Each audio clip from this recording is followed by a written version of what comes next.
I want to do a video today all about our 5th and 6th coil and cantilevering it, or maybe even turning it into a pull rod situation. I got a bunch of ideas. Some of them I've tried, some of them are kind of theoretical and I couldn't get to work right. So let's dive into that and roll the intro, and let's talk about some 5th and 6th coil cantilevered stuff. I've spent the last 30 plus years working on race cars, building race cars, and racing cars. And I'm here to help you better understand racing technology.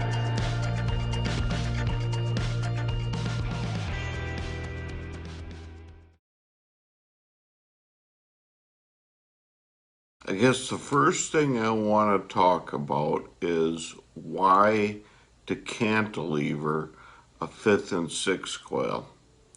Basically, a 5th and 6th coil picks up very high, much above the center of gravity in a car.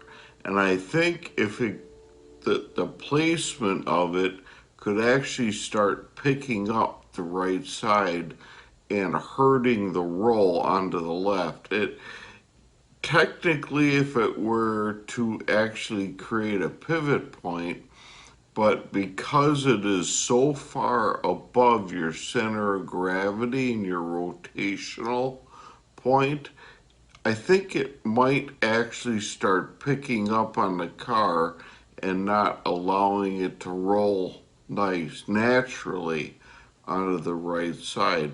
That's why we have to run such a soft right front, and we have to lock it down and everything we do to get that car attitude up onto the right front and onto the right side so we can drive it like we normally do.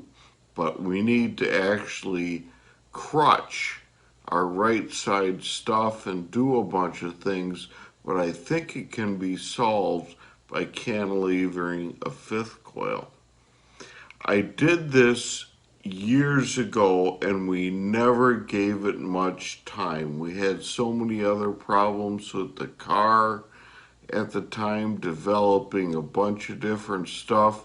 I think we only ran it like once or twice and then we got rid of it. But I honestly believe there's a ton of potential here. And let me explain why. First of all, because you're standing that car up, like I said, and it won't allow the car to run nicely. Second of all, why don't we use that torque to try to push the car up onto the right front? As you cantilever, you'll have a pivot point. You can put the pivot point closer to the center of gravity there. Then you'll have a rod coming like off your 5th and 6th coil, your lift bar, and it'll go up and it'll be a cantilevered. If you're not familiar with cantilever stuff, you can look that up, where I have some drawings that I'll show later exactly how this thing would work. But basically it would pivot off of there, and it would actually, you mount your 5th and 6th coil, or at least your 5th coil, parallel in the car and quite a bit lower, closer to where your center of gravity. There could be something too also if you can angle that 5th and 6th coil downhill and point it towards the right front. I believe maybe, and I'm not a big physics professor, but the way I think of it in my mind is you could almost get that pivot to push that 5th coil when you're on the gas onto the right front a little bit, so you wouldn't have to super soft right front spring. You could run something a little bit closer, and you wouldn't have to run that much rebound in the right front. You could actually let your shock valving do what it's supposed to do and keep the tires in traction and keep the tires on the track instead of locking the front suspension down. The other thing with that 5th and 6th coil thing is, like I said, lateral placement becomes a big deal too. And I know lateral placement on the rear end becomes a big deal. But since we have clearance issues with our drive shaft and stuff, you could almost like angle stuff around and you could actually get that thing to run a little bit on an angle. The problem with mounting this stuff, and it almost has to be done without all the stuff in there when you're initially building a car, and then you kind of have to place it in there. It's a tough mounting deal. A standard 5th coil is real easy. You build a lift arm, you stick it up, there's a bar that runs from back to front, your front roll cage hoop and your back roll cage hoop, run a bar through there, put a mount on there, you're done. Super simple, but this would take a little bit more work, but I think it would be worth trying and worth experimenting with. The next area I want to talk about today is the power of a pull rod. I honestly believe there is more traction in a pull rod than in a 5th coil.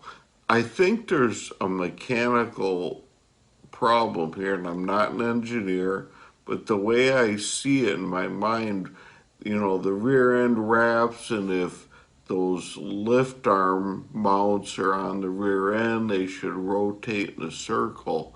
But there's something that doesn't jive with me is when you get out and mount your 5th coil on there and that mounts in a circle. I don't know, because it's not movable, if this whole thing, there's a bind there someplace, and it works okay, but I think a pull rod actually supplies much more traction because it's running off of basically a single point. And then a lot of pull rod stuff years ago used to run a 6 coil chain in the front, and that could move around stuff. And the 6 coil always wasn't as important as the 5th coil for providing traction. The 6 coil was just to supply traction and braking, or to keep the thing from unloading and doing crazy stuff and braking. But with a pull rod, because it's only got one single point at the top, the rear end is allowed to roll underneath. The problem with pull rods with a 4-link suspension is because the wheelbase on the left rear rotates so much and you get so much wheelbase change, the pull rod will actually end up unloading because of the wheelbase change, and you get so much pinion wrap if you design it the way we always used to do it. It's the old Rayburn setup. That's why it works really good in a swing arm, because you never got the wheelbase change as you do in a 4-link. You had some, you always had some, but not like we do now. And that unloading of that left rear and that unloading of that pull rod allows that rear end to rotate more. And there is a problem with over rotation. You can throw drive shafts, everything gets out of sync and everything else. So you want to almost keep that thing You want to keep your pull rod pulling for traction and enough spring tension on it, but you don't want it to over rotate as that left rear comes forward. One good solution to the pull rod problem that I've been thinking about lately is actually, we used to set the pull rod. I used to have a removable panel in the whole center of the deck was removable, and we'd fish it in there and then clip it down. And you could actually stand in there, driver in the car, and you could actually set the tension on that pull rod. And then I had a long mud scraper and I'd tap the chain. You want to set that pull rod so there's tension against the chain, and then you add just a little bit of preload when all the slack comes out of it. And that's where I always set my pull rod. But now with our wheelbase change on that left rear, if we were thinking about putting a pull rod in a 4-link car, I'm almost wondering if it wouldn't be better to set this pull rod tension with the car at full droop and at full steer and at full pull down on the right front. So you're at race attitude when you set this pull rod, and then you put tension in there, and then you let the car down, the thing comes out. The problem with this, now we used to run those small little dive springs in there, and they were like a punch press spring. I think Rayburn had a green spring. PPM, I used to get all my stuff from. Those guys are great over at PPM. They used to have a red pull rod spring. And the problem with that is they were only like, I think, 2 inches long and very little coil gap in there. So once you set your pull rod up under like full left rear pulled forward and full roll steer, and then you let your car down, the potential of that small little spring getting coil bound at ride height might not be good. So I would almost suggest a pull rod spring. If you can get like an old, AFCO used to make a push or a pull deal or a push deal. It had a yellow spring in it and it was really long. Or maybe you could take a very heavy punch press spring and stack them together, a bunch of them, so your pull rod spring in there, and design your pull rod so it would be much more than 2 inches, it'd be 4 or 6 inches. You'd raise your car up in the ride height and the chassis attitude height when you're racing, and then you set your tension on it. And then when you let it down, it would be initially softer because you're stacking all these springs on top of each other, but you'd get, I think, enough tension in it that it would never unload when you actually started racing. I think with a 4-link deal with a pull rod, and I've run them, and then we had to like put a 5th coil shock in there with some bump rubbers and everything. So it would actually act as a safety so it wouldn't over rotate and throw a drive shaft or something. But a pull rod, I honestly believe, for anybody that wanted to start experimenting, and they are tough to get in there. You have to make the mount super strong, or else you're gonna rip them out of there. Frames will crack. They are a pain in the butt to mount, but I honestly believe there's more traction there if you can set them up right. I used to set in my magic number, you want your pull rod mount ahead of center of the rear end, at least 4 or 5 inches, I thought it was, and I thought like 3 inches or 2 inches off the top of your rear end, and ahead of center, and the pull rod needs to be about at least 13 degrees for good traction. I think we tried anywhere from 10 to like 14, and I think Rayburn was 10 or 11. We went to 13, and we found a sweet spot there, so lucky number 13 is kind of where I think the pull rod angle needs to be in a race car for the best traction. And then there's a third thing that I'll tell you about, and I never could get it working right, is cantilevering a pull rod. And I could never get the motion ratio and the spring stiff enough. Basically, you'd make your fifth coil into a pull rod, technically, by cantilevering it.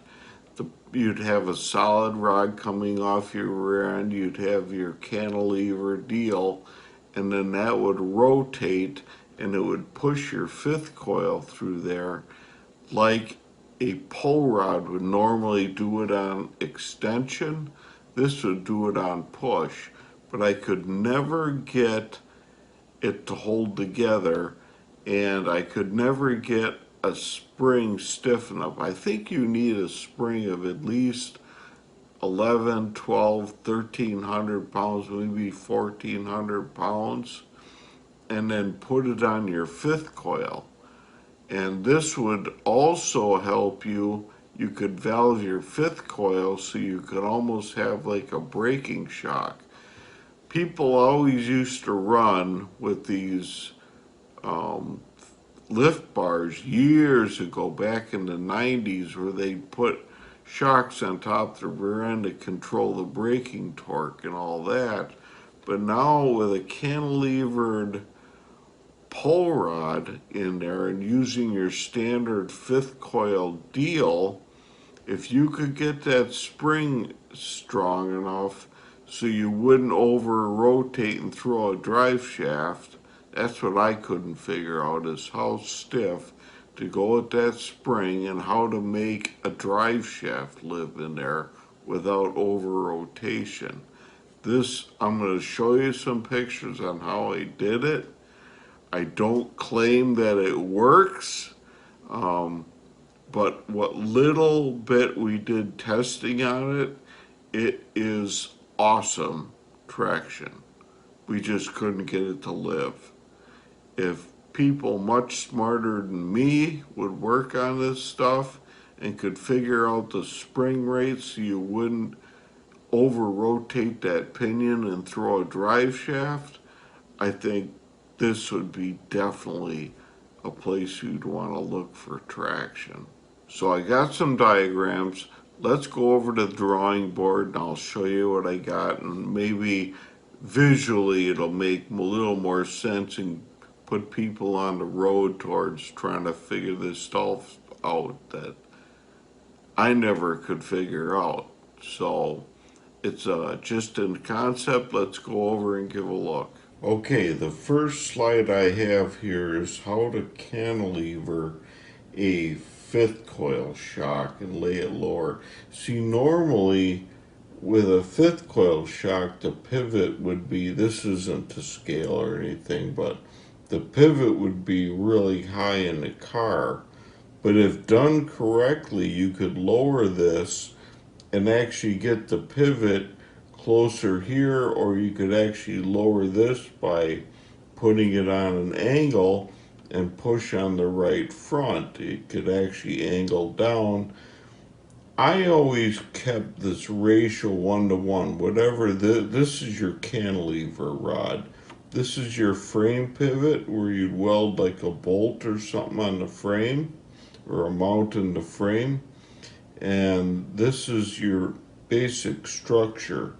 It's just a right triangle. This leg here and this leg here, I always kept 1-to-1. I kept them the same length. So you'd have a 1-to-1 ratio on the rotation here.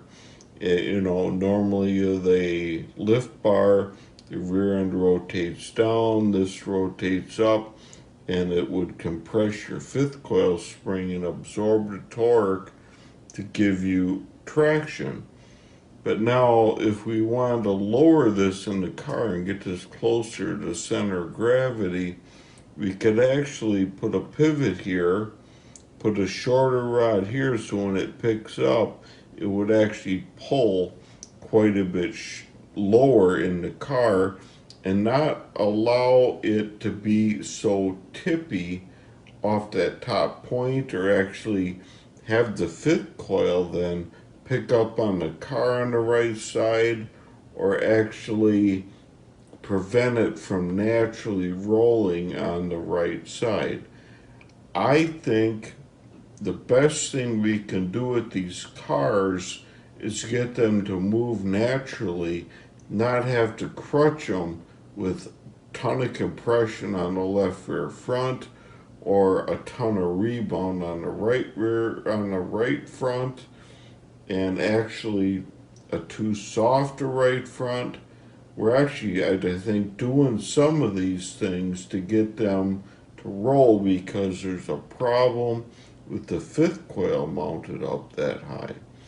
So this is what I tried. Like I said, we only ran it a couple times and we threw it out because we are having other problems with a new car.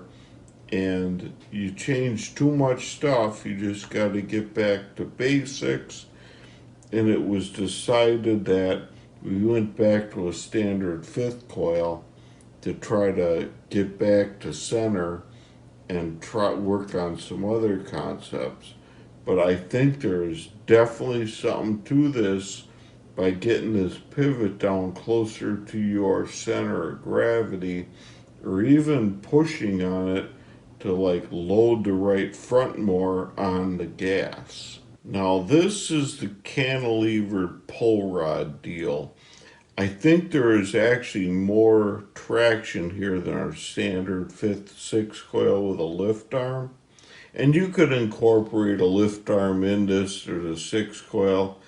I liked my combination 5th and 6th coil if you could ever get it figured out. The problem I found with this is I think you need to be at least into the 1100 or 1200 range and get this thing figured out so it would not over pull this. We had a problem with I think I had an 800 or 900 pound spring here, but by the time you ended up rotating this rear end would over rotate and throw a drive shaft. And I could never figure it out. I tried bump stops here, couldn't get to stiffen up bump stops. There's a problem with how stiff this fifth coil needs to be to keep proper pinion angle in this thing and not over rotate it. But here's the basic thing. This would be your basic pull rod deal. With the arrow going up, that would be the pulling motion as your rear end wraps down. And then you'd have your pivot here, and it would actually pull up and compress here. You could get this thing lower in the car. Again, maybe 13 degrees at this angle here. It would be something to try with. This is something that we tried, couldn't get to live, and kind of just gave up on it out of frustration. But I think there's something here too. Like I said, the problem with our standard old pull rod stuff is we could never get them, like with a 4-link, to not unload with the length of springs, because there's so little room between this and where the pull rod would mount in the frame, the standard Rayburn pull rod was so long. It was, I mean, there's very little room here to get your 13 degrees and not hit anything. Very tough to figure out the system. But I think anybody that can solve this, you'd have unbelievable amounts of traction. It's just solving. I need somebody much smarter than me to solve the problems that I kind of left off with in frustration. Mainly it's the spring rate and over rotating the rear end and getting this thing to live. But I think there is definitely something here. If you like this video and you want to see more, subscribe to my channel and hit the like button. YouTube really likes this and it'll help me keep motivated towards making more videos. So smash the like button and subscribe and have a good week, and I'll see you in the next video.